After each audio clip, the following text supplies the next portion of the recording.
एक समस्या है। हमारा जो पर्यावरण है दो प्रॉब्लम को फेस करता है। टॉपिक का जो नाम है ये है पर्यावरण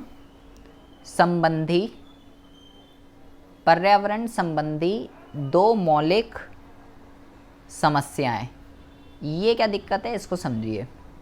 इसका मतलब ये है कि हमारे इन्वायरमेंट के पास ना दो तरीके की प्रॉब्लम है जो क्रिएट हो रही है। सबसे पहली जो प्रॉब्लम है वो है प्रदूषण की समस्या। पहली जो प्रॉब्लम है वो है प्रदूषण की समस्या और दूसरी जो प्रॉब्लम है उसको हम कहते हैं प्राकृतिक संसाधनों का अवक्षय। अवक्षय का मतलब क्या होता है? अवक्षय का मतलब होता है अत्यधिक उपयोग या अत्यधिक शोषण भी लिख सकते हो। मतलब कि बहुत ही ज़्यादा यूज़ करना किसका? नेचुरल रिसोर्सेज का। सबसे पहले हम बात करते हैं इस वाली प्रॉब्लम की कि ये वाली जो प्रॉब्लम है वो क्या है। सबसे पहले हम बात करेंगे बेटा प्रदूषण जो है वो क्या होता है। बिल्कुल बेसिक कॉन्सेप्ट है, 6th क्लास से हम पढ़ते आ रहे हैं कि भाई प्रदूषण का जो संबंध है, प्रदूषण क्या है? प्रदूषण का जो संबंध कैसे लिखते हैं? प्रदूषण का जो संबंध है वो किससे है? प्रदूषण का जो संबंध है वो है मानव से।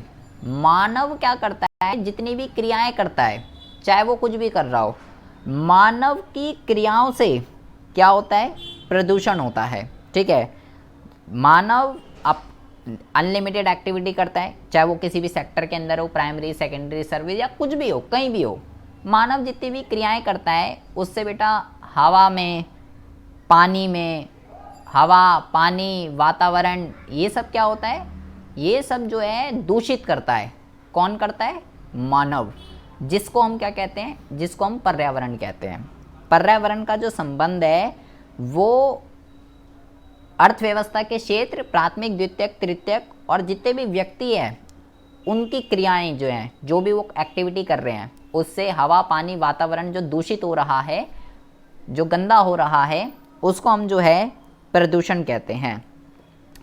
प्रदूषण के अगर हम टाइप की बात करें तो ये भी बिल्कुल बेसिक कॉन्सेप्ट है। बेसिकली प्रदूषण जो है, पहला जो होता है वो होता है वायु प्रदूषण, दूसरा जो होता है वो होता है जल प्रदूषण और तीसरा जो होता है वो होता है ध्वनि प्रदूषण। ठीक है जी। अच्छा, सबसे पहले हम बात करते हैं वायु प्रदूषण की। वायु प्रदूषण जो है ये क्या होता है, इसके क्या कारण हैं? तो वायु प्रदूषण होता क्या है, पहले तो आप ये समझिए बेटा। सबसे पहले आप ये समझिए कि वायु जो है, हवा, वो मानव के जीवन का एक अत्यंत आवश्यक तत्व है। वो आप भी जानते हैं कि भाई बिना हवा तो हम रह ही नहीं सकते। ठीक है, जब ऑक्सीजन ही नहीं मिलेगी तो हम कैसे ज़िंदा रह लेंगे? तो हवा जो है मानव के जीवन का एक आवश्यक तत्व है।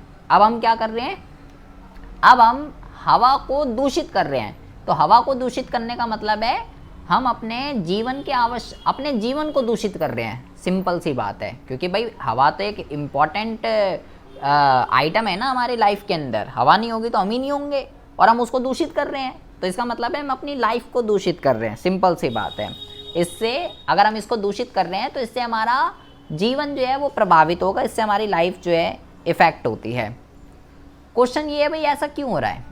इन्वायरमेंट जो है, एयर पॉल्यूशन क्यों होता है? तो ये तो बेटा बहुत सिंपल सी कॉन्सेप्ट है, तो अगर आप पढ़ो भी ना तो भी आप लिख सकते हैं बना के। बहुत सारी चीज़ें हम जो है छोटी क्लासों से पढ़ते आ रहे हैं कि पहला लिख दीजिए उद्योगों द्वारा छोड़ा गया धुआं। उद्योगों द्वारा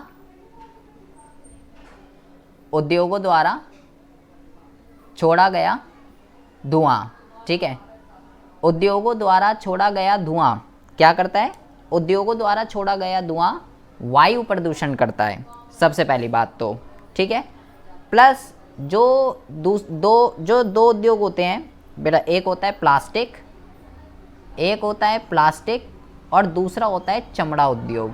मतलब एक होता है प्लास्टिक उद्योग, एक होता है चमड़ा उद्योग। प्लास्टिक उद्योग वो होते हैं जो प्लास्टिक से रिलेटेड काम करते हैं, चमड़ा उद्योग वो होते हैं जो चमड़े से रिलेटेड काम करते हैं। ये क्या करते हैं, ये अब जब अपना काम कर रहे होते हैं, जो भी अपनी क्रियाएं कर रहे होते हैं, तो इन क्रियाओं से क्या होता है, इनके जो ये जो प्लास्टिक और ये जो चमड़ा है, जब इनके प्रोडक्ट बनते हैं तो उससे क्या होता है, उससे जो है बहुत सारी खतरनाक, इसको कहते हैं खतरनाक वैशाली गैसें जो हैं क्या होती हैं, वैशाली गैसों का जो है सर्जन होता है, जो कि हमारी हेल्थ, और वो फिर हवा में मिलती हैं जिससे हमें नुकसान होता है। ठीक है, और बाकी तो आपको पता ही है कि वाहनों द्वारा छोड़ा गया धुआं, वाहनों द्वारा छोड़ा गया धुआं, तो ये भी क्या करते हैं भाई, इतने आजकल के टाइम में इतना ट्रैफिक हो चुका है, तो बेटा इतने ट्रैफिक हो चुका है, इतनी गाड़ियाँ, इतने स्कूटर्स, बाइक, ये सब क्या हैं, दिल्ली, मुंबई, कोलकाता, चेन्नई, ये मेट्रोपॉलिस सिटी हैं, तो यहाँ पे क्या है, ट्रैफिक अंधाधुन है। तो इतना ट्रैफिक, इसलिए आप देखते हो दिवाली के टाइम पे केजरीवाल ने ऑड इवन कर देता है अगले दिन से, कि जी इतने दिन ये ऑड वाली गाड़ियाँ चलेंगी, इतने दिन इवन वाली चलेंगी। क्यों? क्योंकि उसको पता है एनवायरनमेंट के दिवाली के बाद इतने बम वगैरह फूटते हैं, कितना इंसान नहीं दिखता इंसान को सामने से सुबह जब उठते हैं, तो फिर उसको कंट्रोल में लाने के लिए ये सहारा लिया जाता है ऑड इवन का, क्योंकि व्हीकल से बहुत ज़्यादा वो होता है धुआं। अच्छा जी, तो ये है बेटा वायु प्रदूषण। वायु हमारे जीवन का एक अत्यंत इम्पॉर्टेंट फैक्टर है। ठीक है, इसको दूषित करने का मतलब है हम अपने जीवन को दूषित कर रहे हैं, और कौन कर रहा है, ये सब हम हैं इसके अंदर और उद्योग हैं इसके अंदर। दूसरा जो है वो है जल प्रदूषण। जल प्रदूषण का मतलब, अब जल भी भाई जैसे वायु हमारे जीवन के अंदर जितनी इम्पॉर्टेंट फैक्टर है, बिल्कुल सिमिलरली जल भी हमारे जीवन में उतना ही इम्पॉर्टेंट है जितना हवा है। बिना पानी नहीं रह सकते, बिना हवा नहीं रह सकते। तो भाई जल को भी प्रदूषित करने का मतलब है हम अपने जीवन को प्रदूषित कर रहे हैं, सिंपल सी बात है। ठीक है, क्वेश्चन ये है कि जल प्रदूषण जो है होता क्यों है, कौन कर रहा है जल प्रदूषण। देखो जल बेटा बेसिकली जितने भी प्रदूषण होते हैं ना, चाहे वो जल हो या वो वायु हो, चाहे वो ध्वनि हो, कोई सा भी हो, उसके अंदर उद्योगों की बहुत ही ज़्यादा बड़ा रोल है। उद्योग सबसे ज़्यादा जो है प्रदूषण करते हैं। ठीक है, तो यहाँ पे जो है यहाँ पे लिख दीजिए क्या कहते हैं, यहाँ पे लिख दीजिए सबसे पहला घरेलू सीवरेज, सीवरेज मतलब सीवर्स वगैरह, जो नदियों और नालों में, जो नदियों और नालों में मिल जाता है, मिल जाता है। दूसरा यहाँ पे आप लिख सकते हो खतरनाक रसायन, खतरनाक रसायन, रसायन, खतरनाक रसायन नदियों में मिल जाते हैं। ठीक है, नदियों में मिल जाते हैं, या क्या कहते हैं, वही जो आप छोटी क्लासों से लिखते आते हो कि उद्योगों द्वारा कूड़ा करकट नदियों में जो है फेंक दिया जाता है बहाकर, वो भी लिख सकते हो। ठीक है, उद्योगों द्वारा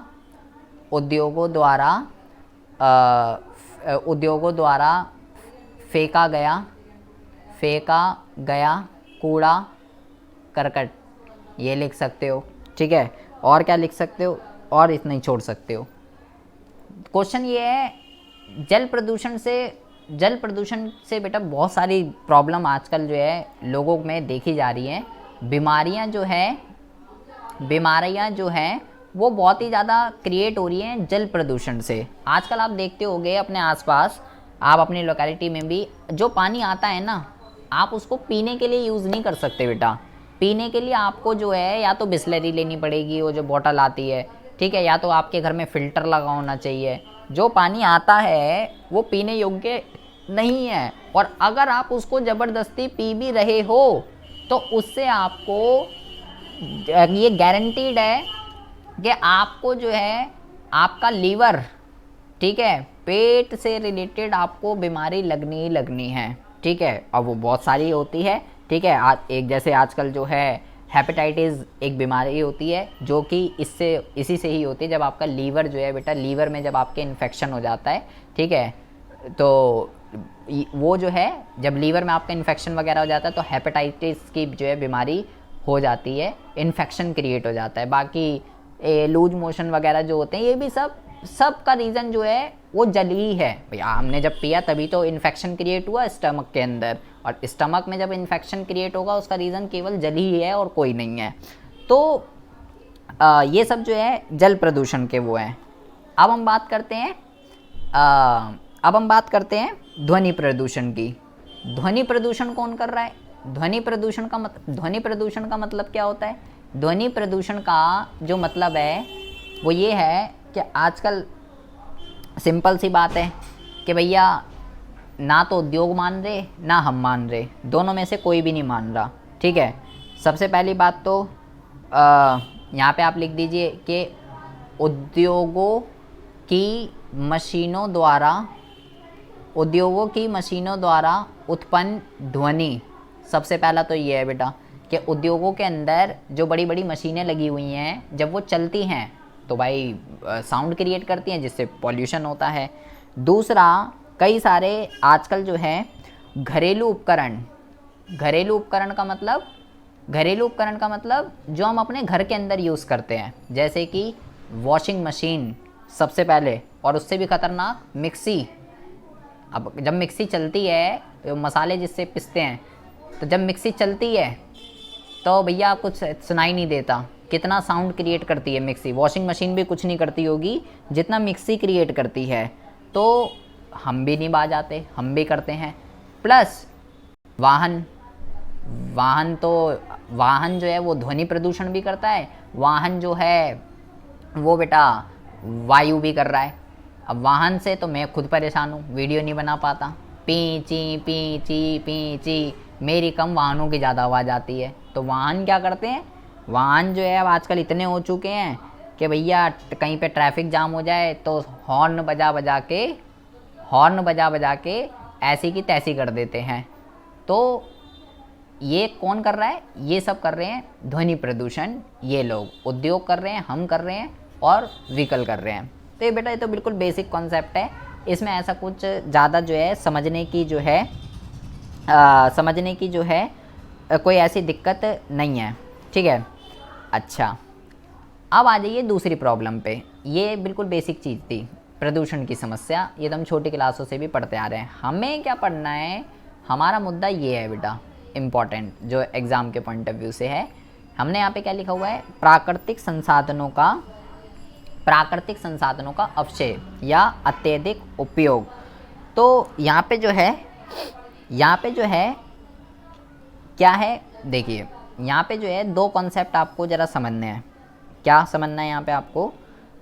यहाँ पे हम लिखते हैं, टॉपिक का नाम है प्राकृतिक संसाधनों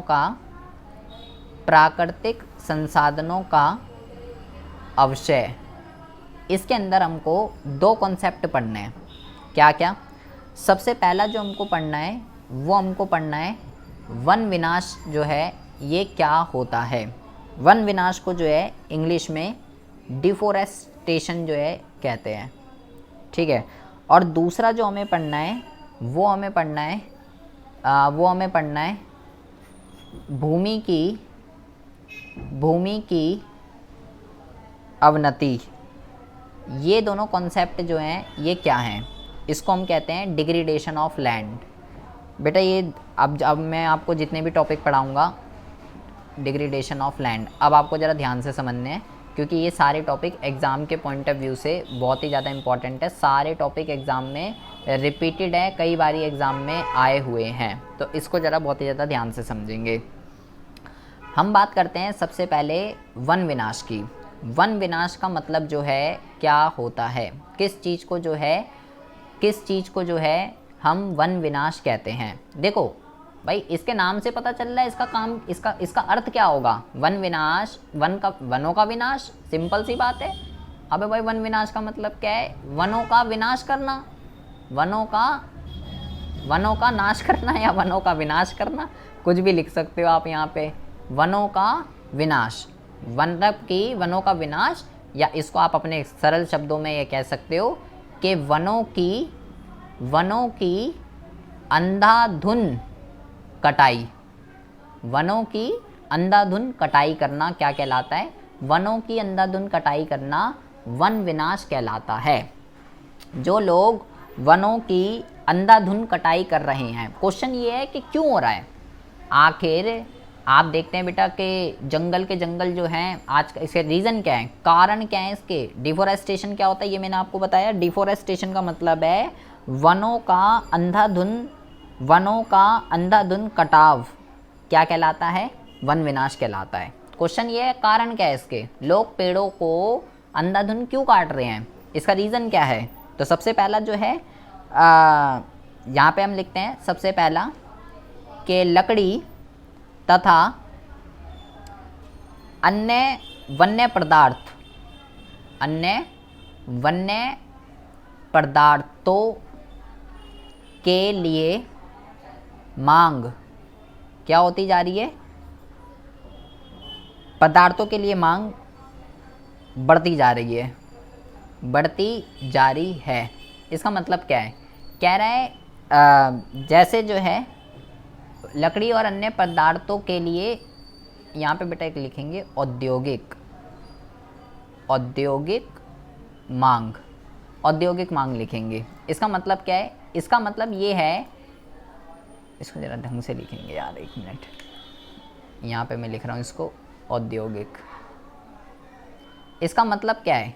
इसका मतलब ये है कि जैसे जैसे इंडस्ट्रियलाइजेशन हो रहा है, नई नई इंडस्ट्रीज़ ओपन हो रही हैं, तो जिन जिन इंडस्ट्रीज़ के अंदर लकड़ी का यूज़ होता है और ऐसे प्रोडक्ट्स का यूज़ करती हैं जो वन से मिलते हैं, वन्य पदार्थों का मतलब पेड़ों से जो बनते हैं, उनकी डिमांड क्या हो रही है? दिन प्रतिदिन बढ़ती जा रही है, जिसकी वजह से पेड़ों का अंधाधुन कटाव हो रहा है।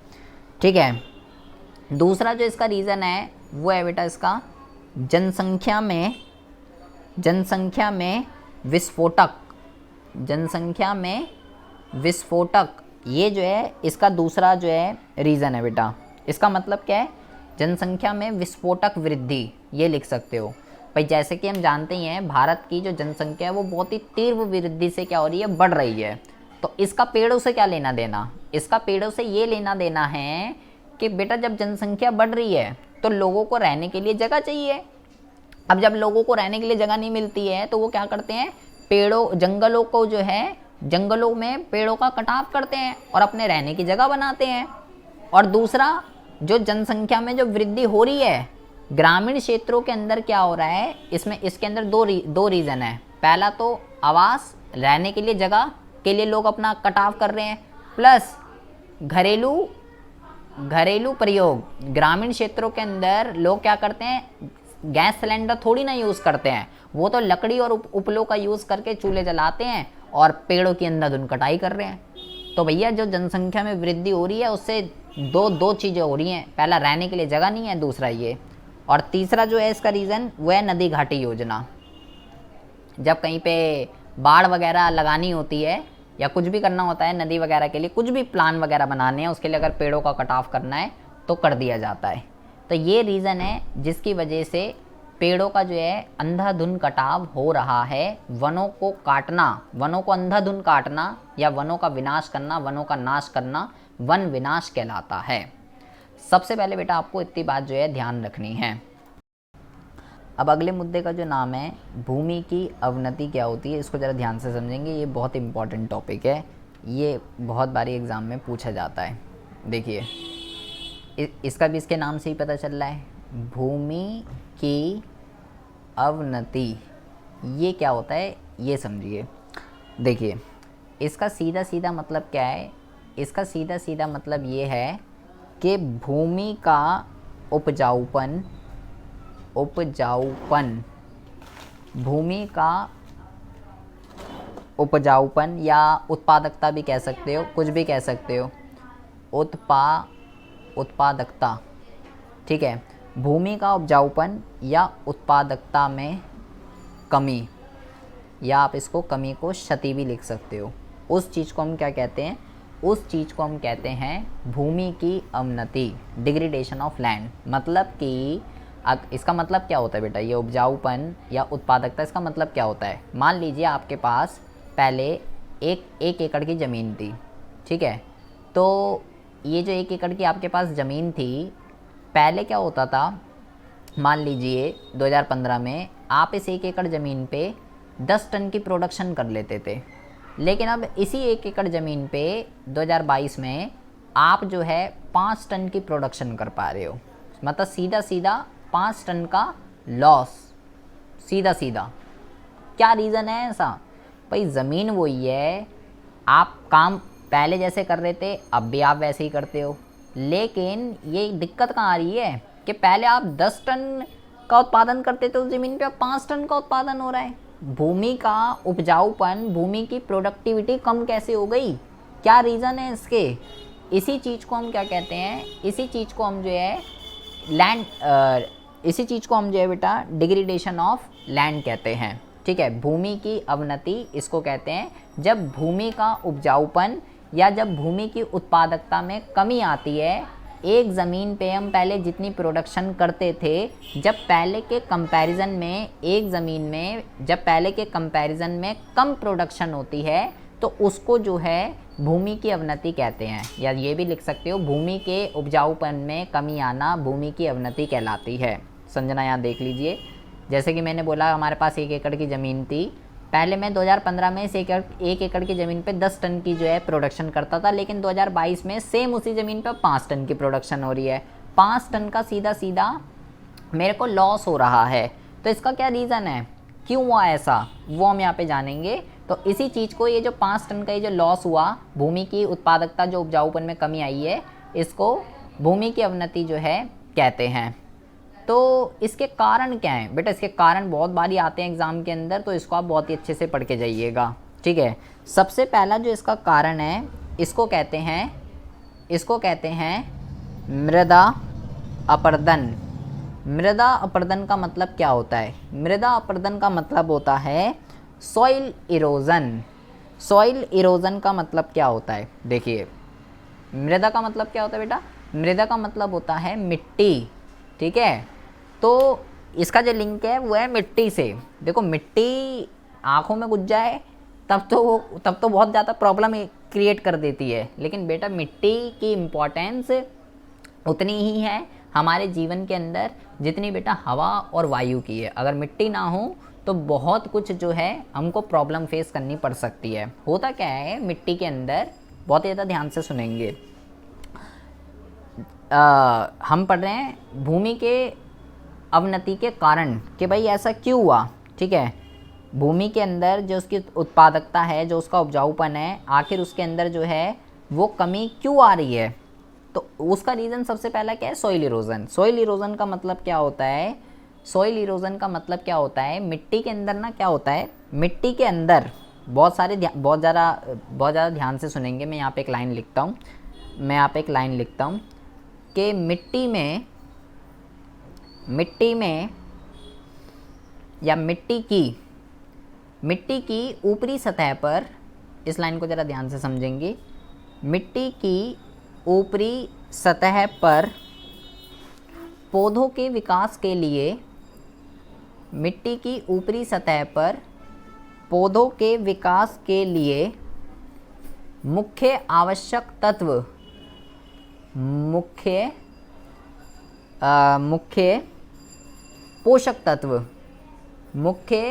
पोषक तत्व जैसे कि नाइट्रोजन कह सकते हो, फास्फोरस कह सकते हो, नाइट्रोजन, फास्फोरस या पोटेशियम कह सकते हो। ये सब क्या होते हैं? पोटेशियम। ये सब नाइट्रोजन, फास्फोरस, पोटेशियम, ये सब मिट्टी की ऊपरी सतह पर होते हैं, अपर लेयर पे। ये सारे के सारे जो हैं क्या हैं? पोषक तत्व हैं। किसके लिए? पौधों के विकास के लिए। मतलब कि अगर पौधों की ग्रोथ करनी है तो उनको बेटा ये सारी चीज़ें चाहिए होती हैं, नाइट्रोजन, फास्फोरस, पोटेशियम, जो कि मिट्टी की ऊपरी सतह पर जो है मौजूद होती हैं। तो अगर ये चीज़ नहीं मिलेगी, अगर ये चीज़ नहीं मिलेगी तो पौधों का विकास नहीं हो पाएगा, सिंपल सी बात है।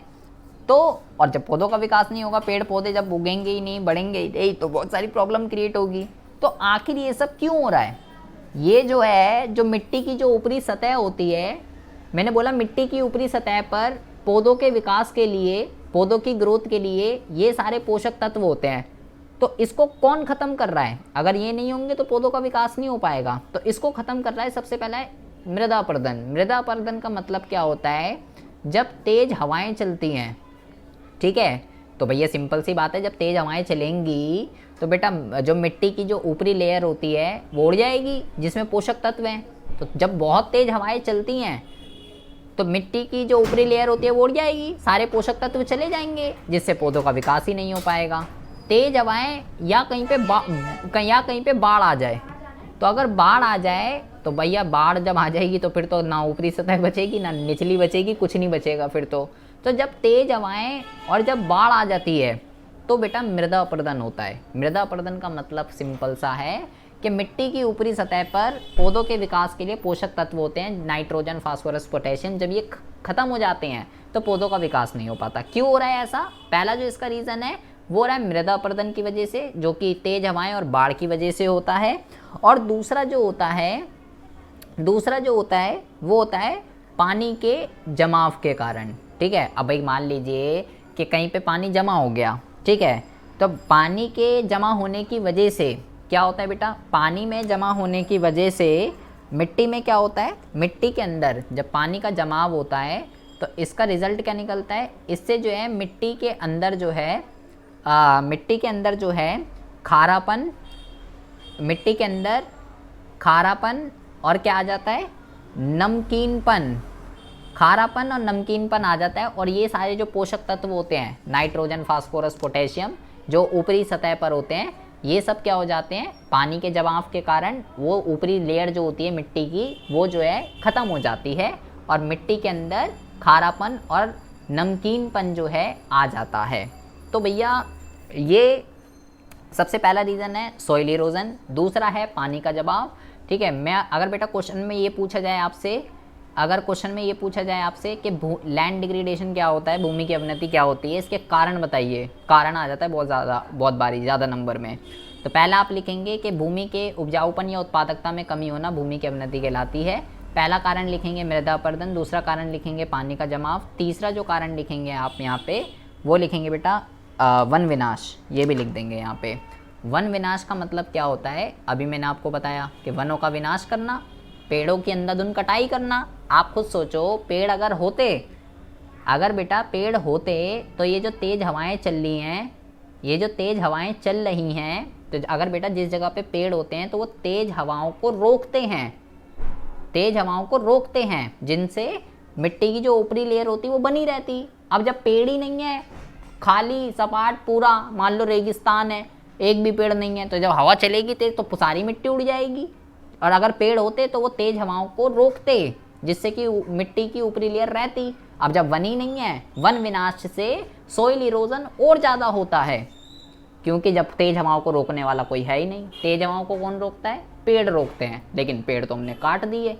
तो वन विनाश भी जो है लैंड डिग्रेडेशन का कारण यहाँ पे बन जाता है, ठीक है। यहाँ पे लिखेंगे, अगला लिखेंगे बेटा कि अगला यहाँ पे लिखेंगे रासायनिक खाद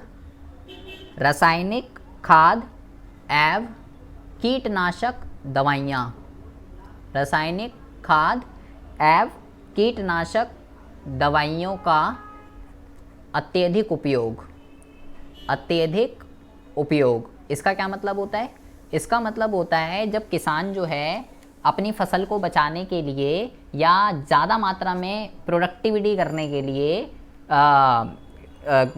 फसलों को कीड़े मकोड़ों से बचाने के लिए तो वो कीटनाशक दवाइयों का उपयोग कर रहा है, ठीक है। और ज़्यादा प्रोडक्टिविटी के लिए रासायनिक खादों का यूज़ कर रहा है, ठीक है। पारंपरिक तरीके से खेती नहीं कर रहा, रासायनिक खादों का यूज़ कर रहा है, जिसकी वजह से जब ये सब चीज़ें वो अपनी फसलों में डालता है तो सिंपल सी बात है बेटा, वो सारी चीज़ें मिट्टी में मिलेंगी। और जब वो मिट्टी के अंदर मिलती हैं तो इससे क्या होता है? मिट्टी का उपजाऊपन, मिट्टी की जो उत्पादकता है वो चीज़ ख़त्म होती जा रही है। प्लस और यहाँ पे आप क्या लिखेंगे, और यहाँ पे आप लिखेंगे, और यहाँ पे लिखेंगे कि छोटे किसानों द्वारा, छोटे किसानों द्वारा, छोटे किसानों द्वारा बहुफसलीय कृषि के कारण, कृषि के कारण क्या हो रहा है, कृषि के कारण मिट्टी की उत्पादकता कम हो रही है। इसका मतलब क्या होता है बेटा, जो छोटे किसान होते हैं जिनके पास जीवन जीने का कोई और कोई साधन नहीं है, यहाँ पे एक वर्ड यूज़ किया गया है बहुफसलीय कृषि। बहुफसलीय कृषि का मतलब क्या होता है भाई, बहुफसलीय कृषि का मतलब होता है एक फसल की बजाय मल्टीपल क्रॉप्स के अंदर डील करना। भाई मल्टी क्रॉप फार्मिंग का क्या मतलब होगा, एक फसल की बजाय एक ही ज़मीन पे जब मल्टीपल क्रॉप्स की जो है प्रोडक्शन की जाती है, खेती की जाती है, तो उससे जो है मिट्टी का उपजाऊपन ख़त्म हो जाता है, मिट्टी का उत्पादकता जो है वो क्या हो जाती है, वो जो है ख़त्म हो जाती है। और आप यहाँ पे लिखेंगे कि क्या कहते हैं, यहाँ पे आप लिखेंगे भूजल के अत्यधिक प्रयोग के कारण, भूजल के अत्यधिक प्रयोग के कारण क्या हो रहा है, जल का जो स्तर है वो घटता जा रहा है, मतलब कि पानी का जो है अंधाधुंध उपयोग हो रहा है, बेमतलब का यूज़ हो रहा है, पानी बहता रहता है कहीं भी, कोई दिक्कत नहीं है, लेकिन कोई वो नहीं है। तो बेटा ये मैंने 6 रीज़न इसमें यहाँ पे इसलिए लिखवाए हैं क्योंकि ये एग्ज़ाम में ज़्यादा नंबर में आ जाता है कि लैंड डिग्रेडेशन क्या होता है, इसके कारण बताइए। तो ये आप बहुत ही अच्छे से पढ़ के जाइएगा कि लैंड डिग्रेडेशन जो है ये क्या होता है और इसके क्या कारण है।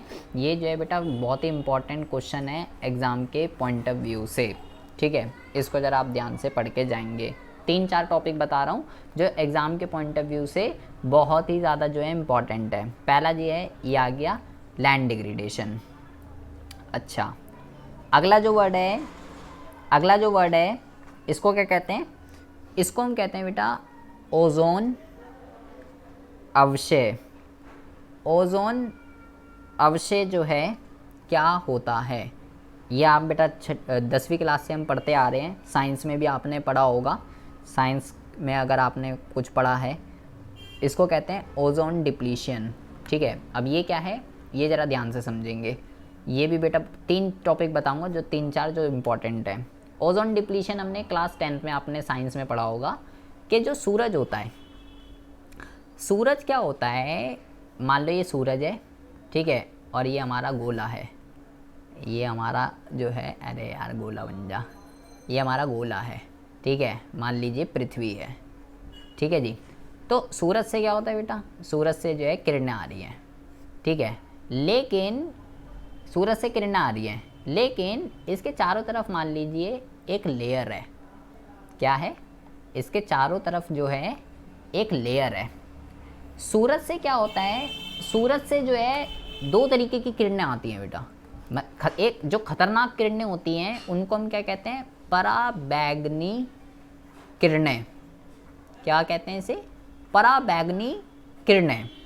ये किरणें अगर हमारे ऊपर, पृथ्वी के ऊपर जो लोग रह रहे हैं, अगर उनके ऊपर सीधा पड़ जाए, डायरेक्ट, तो बेटा ह्यूमन को और भी जीव जंतुओं को, हमें भी, जीव जंतुओं को भी, बहुत लोगों को बहुत सारी प्रॉब्लम का सामना करना पड़ सकता है स्किन से रिलेटेड, लाइक स्किन कैंसर हो गया, बहुत सारी चीज़ें हैं, आईज़ में दिक्कत होगी, स्किन कैंसर हो गया, कई सारी प्रॉब्लम है जो इस वजह से हो रही है। तो ये जो लेयर है, ये पृथ्वी, ये जो लेयर है, एक एग्जांपल से बता रहा हूँ आपको, ये लेयर क्या करती है, ये लेयर डायरेक्ट हम पे पड़ने से रोकती है पराबैंगनी किरणों को, हमारे पे ये डायरेक्ट ना पड़े, बीच में ये लेयर बन गई, टूट गई, अब इस पे इतना इफेक्ट हमारे पे नहीं पड़ रहा है, ठीक है, डायरेक्ट पड़ने से हमारे को रोक रही है, तो इससे हम बचे हुए हैं। लेकिन हम क्या कर रहे हैं, हम जो है अपनी हरकतों से हम क्या कर रहे हैं, इसको क्या कहते हैं, इसको कहते हैं ओजोन ओजोन परत, क्या कहते हैं इसको, इसको हम कहते हैं ओजोन परत या ओजोन लेयर भी कह सकते हैं इंग्लिश में। तो हम अपनी हरकतों से ओजोन परत को ख़त्म कर रहे हैं, हम क्या कर रहे हैं, हम इस लेयर को ख़त्म कर रहे हैं। इसी को ओजोन अवक्षय कहते हैं। इसी चीज़ को क्या कहते हैं, इसी चीज़ को ओजोन डिप्लीशन कहते हैं। हम क्या कर रहे हैं, हमारी कई सारी बेटा ऐसी हरकतें हैं जिसकी वजह से क्या हो रहा है, जिसकी वजह से ये लेयर है ना, ये लेयर जो है ख़त्म होती जा रही है। और अगर ये लेयर ख़त्म हो गई तो बेटा ये जो सूरज से हमारे ऊपर डायरेक्ट जो पराबैंगनी किरणें हमारे पे पड़ेंगी, तो प्रॉब्लम क्या है, मैंने बोला भाई प्रॉब्लम ये है, इससे मनुष्य को जो है स्किन कैंसर लिख दीजिए, स्किन कैंसर जैसी बीमारियां हो सकती हैं। तो इससे हमें ही प्रॉब्लम है और हम अपनी हरकतों से इस लेयर को ख़त्म कर रहे हैं। तो हम क्वेश्चन ये है कि हम ऐसी कौन सी हरकत कर रहे हैं जिससे जो है ये लेयर ख़त्म होती जा रही है, ऐसा क्या कर रहे हैं हम, कारण क्या है इसका, कारण ओजोन लेयर जो है आखिर क्यों ख़त्म हो रही है, इसका कारण क्या है। तो इसका कारण ये है बेटा कि हम जो है सबसे पहले तो जो एसी का यूज़ करते हैं, जिसको हम एयर कंडीशनर कहते हैं, एयर कंडीशनर का आजकल जो है कंडीशनर एसी, आजकल हम इसका बहुत ज़्यादा यूज़ कर रहे हैं, ठीक है। या दूसरा जो है बेटा रेफ्रिजरेटर भी लिख सकते हो, ठीक है, रेफ्रिजरेटर, फ्रिज, मतलब रेफ्रिजरेटर को फ्रिज कहते हैं, फ्रिज को रेफ्रिजरेटर कहते हैं। अच्छा, अब दिक्कत ये है, अब आप क्या होगे, भाई ये तो इससे क्या दिक्कत हो रही है, भाई एसी और फ्रिज करने से दिक्कत क्या हो रही है, इससे ओजोन लेयर पे कैसे इफ़ेक्ट पड़ रहा है। तो बेटा जब ये दोनों चीज़ें चलती हैं, क्या करते हैं बेटा, ये ठंडा करने का काम करते हैं। एसी और फ्रिज क्या करते हैं, एसी और फ्रिज जो हैं ठंडा करने का काम करते हैं। एसी घर को ठंडा करता है, रेफ्रिजरेटर फ्रिज के अंदर रखे सामान को ठंडा करता है। तो जब ये चीज़ें चलती हैं तो इन दोनों के चलने से क्या होता है, एक यहाँ पे हम लिखते हैं क्लोरोफ्लोरोकार्बन, क्या होता है, क्लोरोफ्लोरोकार्बन का सर्जन होता है, ये सर्जन होता है। और इस क्लोरोफ्लोरोकार्बन की वजह से क्या हो रहा है, इस क्लोरोफ्लोरोकार्बन की वजह से बेटा जो ओजोन अवक्षय हो रहा है, क्या हो रहा है, ओजोन अवक्षय है, इसकी वजह से हो रहा है। मतलब कि हम जो एसी फ्रिज, अब गर्मियों में अंधाधुंध जो है बेटा एसी चलेगा, ठीक है, लोग सुबह चलाते हैं, रात को बंद करते हैं, तो बहुत ज़िंदगी के मज़े लेते हैं। लेकिन अभी तो मज़े ले रहे हैं, लेकिन कुछ सालों बाद जब ऐसी हमारी हरकतों की वजह से ये लेयर जो है जब धीरे धीरे पूरी ख़त्म हो जाएगी और हमें ये जो प्रोटेक्ट कर रही है, जो हमें सुरक्षा प्रदान कर रही है, जब ये सुरक्षा जो है जब ये हट जाएगी, जब हमारी सूरज से आने वाली पराबैंगनी किरणें हमारे ऊपर डायरेक्ट पड़ेंगी, तो इससे पृथ्वी पर रहने वाले जीव जंतु मनुष्य हमारे को ही इसका अंजाम भुगतना पड़ेगा।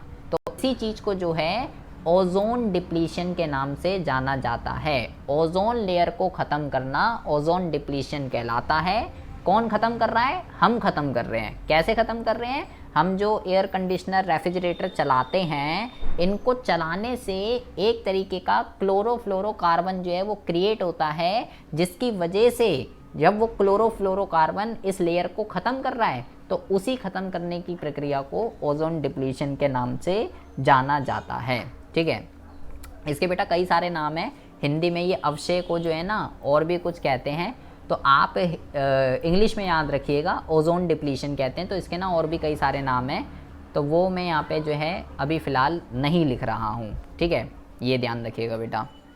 एक लास्ट टॉपिक और है छोटा सा, वो ज़रा ध्यान से समझ लीजिए। इसको कहते हैं, इसको भी ज़रा ध्यान से समझिएगा। इसको हम कहते हैं, अभी ख़त्म नहीं हुआ है ये चैप्टर, अगली क्लास में ख़त्म होगा, लेकिन ये जो टॉपिक मैं आपको बता रहा हूँ यही आएंगे बेटा इसमें एग्ज़ाम में, और लास्ट वो सस्टेनेबल डेवलपमेंट। अब ग्लोबल वार्मिंग क्या होती है, इसको ज़रा समझिए, ये क्या दिक्कत है ग्लोबल वार्मिंग।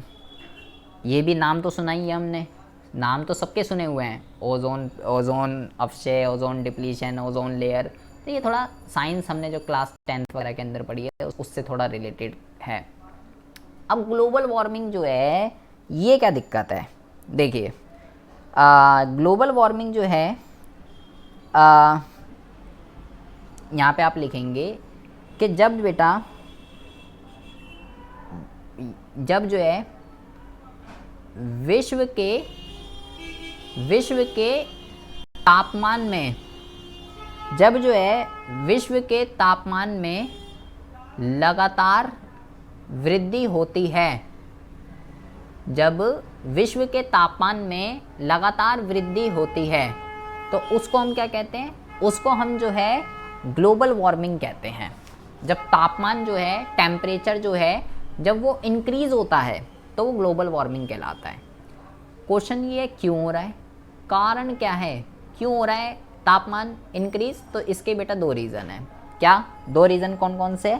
सबसे पहला जो है वो है बेटा पर्यावरण प्रदूषण जो हम फैला रहे हैं, ठीक है, पर्यावरण प्रदूषण जो हम फैला रहे हैं, और दूसरा वन विनाश जो हम वनों का अंधाधुंध कटाव कर रहे हैं। इन दोनों रीज़न की वजह से क्या हो रहा है, विश्व का जो तापमान है वो लगातार क्या हो रहा है, लगातार जो है वो बढ़ रहा है, जिस चीज़ को ग्लोबल वार्मिंग के नाम से जो है जाना जाता है। अच्छा, क्वेश्चन ये है तो बढ़ रहा है तो दिक्कत क्या है, बढ़ने दीजिए, प्रॉब्लम क्या आ रही है, समस्या क्या है, अब समस्या क्या है, जब तक समस्या नहीं पता चलती तो हमें समझ नहीं आता ना। ठीक है, बढ़ रहा है तो बढ़ने दो, घट रहा है तो घटने दो, हमारे को क्या करना है इस चीज़ का।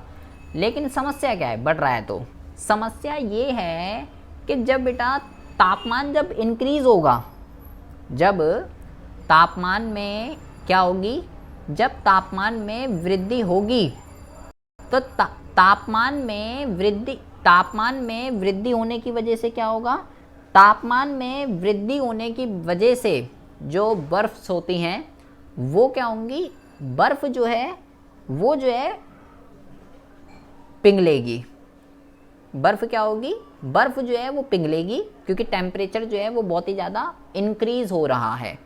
अच्छा जी, बर्फ़ पिघलेगी तो बर्फ़ पिघलने से हमें क्या दिक्कत है, पिघलने दीजिए, पिघल ली है तो। जब बेटा बर्फ़ पिघलेगी तो बर्फ़ पिघल के क्या बनेगा, बर्फ़ पिघल के बेटा पानी बन जाएगा, बर्फ़ पिघल के पानी बनेगा ना, तो वो पानी कहाँ जाएगा, वो पानी जाएगा समुंदर के अंदर। पानी कहाँ जाएगा, पानी जाएगा समुंदर में समा जाएगा। अच्छा ठीक है, तो क्या दिक्कत क्या हो रही है, ठीक है, पानी बर्फ था, पानी बन के समुंदर में चला गया, तो पानी बन के समुंदर में चला गया तो फिर क्या दिक्कत है, समुंदर में समा जाएगा। तो अब समुंदर में तो पहले से भी पानी था, और अब बर्फ़, अब भाई हर चीज़ की एक लिमिट होती है ना बेटा। जैसे आप देखते हो कहीं पे बाढ़ वगैरह आ जाती है या कुछ भी हो जाता है, तो अगर एक लिमिट क्रॉस हो जाती है कि भैया इसकी लिमिट इतनी है, इतना पानी होना चाहिए इसके अंदर, जब अपर हो जाएगा, उससे पार हो जाएगा, जब पानी सर के ऊपर से चला जाएगा तो सिंपल सी बात है प्रॉब्लम क्रिएट होगी। अब जब वो पानी समुंदर में समाएगा, ऑलरेडी था और पिघल के, बर्फ़ पिघल के और आ गया, तो इसकी वजह से क्या होगा, इसकी वजह से समुद्र का जल स्तर क्या हो जाएगा, बढ़ जाएगा। समुद्र का जल स्तर क्या हो जाएगा, समुद्र का जल स्तर जो है बढ़ जाएगा, और जिसकी वजह से क्या होगा, जिसकी वजह से बेटा ये हमारा पूरा साइंस में आपने पढ़ा होगा बेटा, जैसे ये सूरज होता है, ठीक है, ये मान लीजिए पानी है, जैसे जब बेटा बारिश आती है तो फिर वो पानी भाप बनकर उड़ जाता है, फिर बादल बनते हैं, फिर वो चलता है, ये प्रोसेस इस तरीके से चलता है बेटा, ठीक है। तो इस प्रोसेस को हम क्या कहते हैं, इस प्रोसेस को हम जो है बेटा पारिस्थितिक तंत्र कहते हैं। क्या कहते हैं इस चीज़ को, पारिस्थितिक तंत्र। पारिस्थितिक तंत्र क्या होता है, जो इन्वायरमेंट ये अपना काम कर रहा है कि पहले बादल बने, पानी, बारिश हुई, बारिश यहाँ हुई, वो भाप बन के फिर उड़ गया, फिर बादल बना, और ये सब जो क्रियाएं होती हैं इसको पारिस्थितिक तंत्र का नाम किया जाता है, इकोसिस्टम कहते हैं शायद इसको इंग्लिश में। तो अब जब ये सब चीज़ें होंगी, अब भाई अननेसेसरी का जो वाटर समुंदर के अंदर आया तो उससे क्या होगा, उससे जो है उससे जो है जो हमारा इकोसिस्टम है, पहली बात तो ये कि इससे क्या होगा बेटा, प्राकृतिक आपदाएं। सबसे पहली बात तो प्राकृतिक आपदाएं, जैसे कि लाइक कहीं पे बाढ़ आ गई, ठीक है, बाढ़ आ गई, सुनामी आ गई, ये सारी चीज़ें जो हैं सबसे पहली बात तो हमको फेस करनी पड़ेंगी।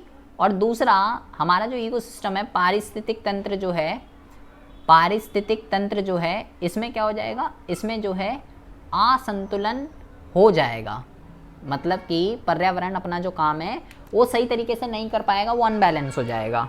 तो इस प्रॉब्लम को हम क्या कहते हैं, इस प्रॉब्लम को बेटा, ये जो प्राकृतिक आपदाएं जो होती हैं, तो ये सब बादल फट गया मान लो कहीं पे, बहुत सारी चीज़ें होती हैं आजकल, ये उत्तराखंड वगैरह में आप देखते हो बहुत सारी चीज़ें। पर्यावरण को परेशान करोगे तो पर्यावरण हमको परेशान करेगा, सिंपल सी बात है।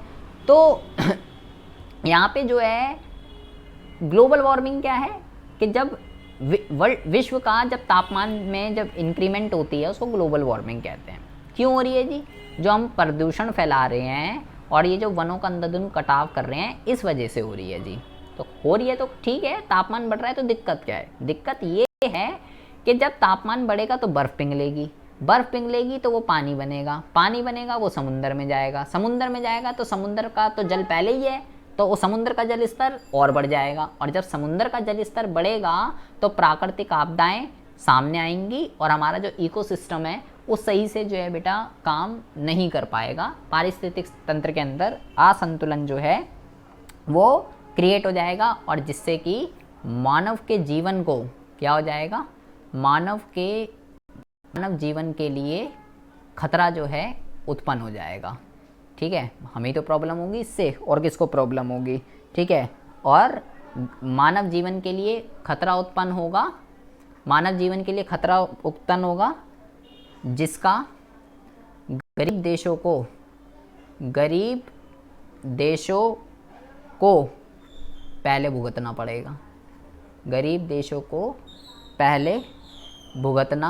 पड़ेगा। जो गरीब देश हैं उनके लिए बेटा सबसे पहले प्रॉब्लम जो है यहाँ पे क्रिएट हो जाएगी। तो बेटा दोनों ही चीज़ें, ये वाला टॉपिक भी ग्लोबल वार्मिंग और ये वाला टॉपिक भी, दोनों के दोनों ग्लोबल वार्मिंग और ओजोन अवक्षय, ओजोन डिप्लीशन और लैंड डिग्रेडेशन, भूमि की अवनति और इसके कारण, ये बेटा वन विनाश, डिफोरेस्टेशन, ये 4 टॉपिक तो बेटा आप गोल के पी जाइएगा। ये आप पढ़ो या ना पढ़ो, ध्वनि प्रदूषण, जल प्रदूषण और वायु प्रदूषण, ये बेटा कुछ नहीं, ये तो आप 6ठी क्लास से पढ़ते आ रहे हो तो आप बना के भी लिख दोगे। लेकिन ये जो अभी हमने 4 टॉपिक पढ़े हैं, इसको आप जो है बहुत ही अच्छे से पढ़ के जाइएगा कि एग्ज़ाम में ये टॉपिक रिपीटेड हैं, 1000 बारी आए हुए हैं।